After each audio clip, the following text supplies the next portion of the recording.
Bayangkan seorang anak setiap hari dia mendengar, kenapa markah rendah, kenapa tak jadi macam orang lain, kenapa masih tak cukup bagus.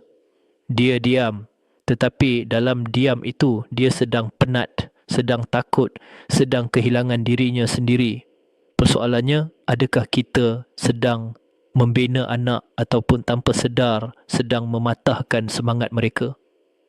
Kerana satu hakikat yang sangat mendalam ialah ini, anak membesar dengan lebih kuat melalui sokongan, bukan tekanan.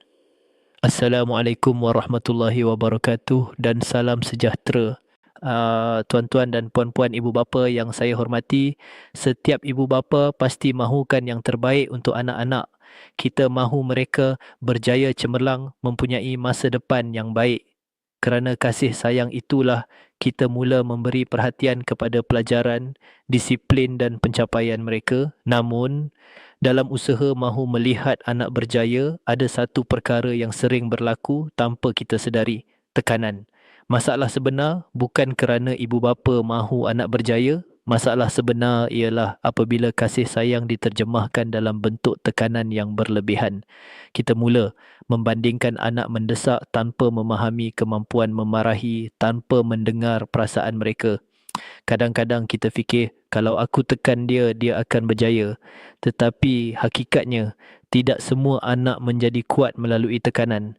Ramai anak yang hilang keyakinan, takut melakukan kesilapan, menjadi tertekan secara emosi. Lebih membimbangkan, ada anak yang mula merasa, aku tak cukup baik. Aku tak mampu membahagiakan ibu bapa. Masalah sebenar ialah apabila rumah yang sepatutnya menjadi tempat sokongan bertukar menjadi tempat tekanan. Anak mula takut untuk bercerita, takut untuk gagal, takut untuk menjadi diri sendiri. Masalah sebenar ialah apabila kita lebih fokus kepada pencapaian daripada keadaan emosi anak. Mari kita fahami satu prinsip penting dalam keibubapaan. Sokongan membina keyakinan, tekanan membina ketakutan. 1. Anak perlukan tempat selamat. Anak perlu rasa bahawa mereka diterima, mereka disayangi, mereka dihargai walaupun belum sempurna. Apabila anak rasa selamat, mereka lebih yakin untuk berkembang. 2. Sokongan menguatkan mental anak. Apabila ibu bapa memberi semangat mendengar, memahami anak akan lebih berani mencuba, lebih kuat menghadapi cabaran, lebih stabil emosi. 3.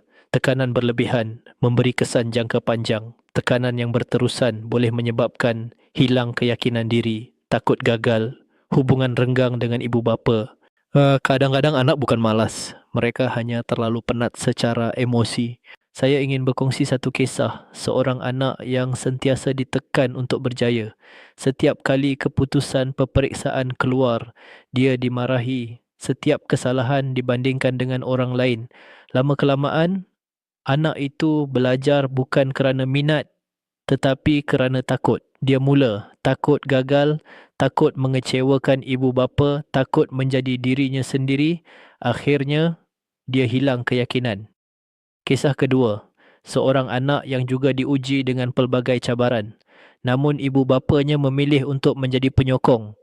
Mereka memberi semangat mendengar masalah anak, menghargai usaha kecil anak. Apabila anak gagal, mereka tidak menghukum, mereka membimbing. Perlahan-lahan, anak itu menjadi lebih yakin, lebih tenang, lebih berjaya. Perbezaan antara dua anak ini bukan pada kebolehan, tetapi pada cara mereka dibesarkan. Tuan-tuan dan puan-puan ibu bapa yang saya hormati, dalam perjalanan membesarkan anak-anak, kita perlu sentiasa ingat, anak bukan robot, anak mempunyai emosi. Mereka perlukan sokongan, kasih sayang, kefahaman.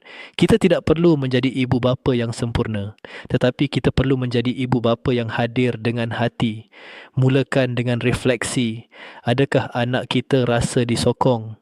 Adakah kita lebih banyak mendengar atau memarahi? Adakah rumah kita tempat yang menenangkan atau menekan? Mulakan dengan langkah kecil. Peluk anak. Dengar cerita mereka, hargai usaha walaupun kecil. Jika tuan-puan rasa perkongsian ini memberi inspirasi, saya jemput tuan-puan untuk subscribe channel Pengetua AI. Di sini kita berkongsi motivasi dan panduan untuk membantu ibu bapa membina generasi yang hebat dan bertanggungjawab. Tekan butang subscribe sekarang. Kongsi video ini kepada ibu bapa yang lain kerana kita mahu melihat lebih ramai anak membesar dalam suasana yang penuh kasih sayang dan sokongan. Ingatlah, anak perlukan sokongan, bukan tekanan, kerana anak yang disokong akan menjadi lebih kuat, lebih yakin, lebih berjaya, teruskan menyayangi, teruskan memahami, kerana anak yang hebat lahir daripada ibu bapa yang menjadi tempat teduh, bukan tempat ketakutan. Terima kasih semua. Semoga kita semua menjadi ibu bapa yang bukan sahaja mahu melihat anak berjaya, tetapi juga memastikan mereka membesar dengan jiwa yang sihat, tenang dan bahagia.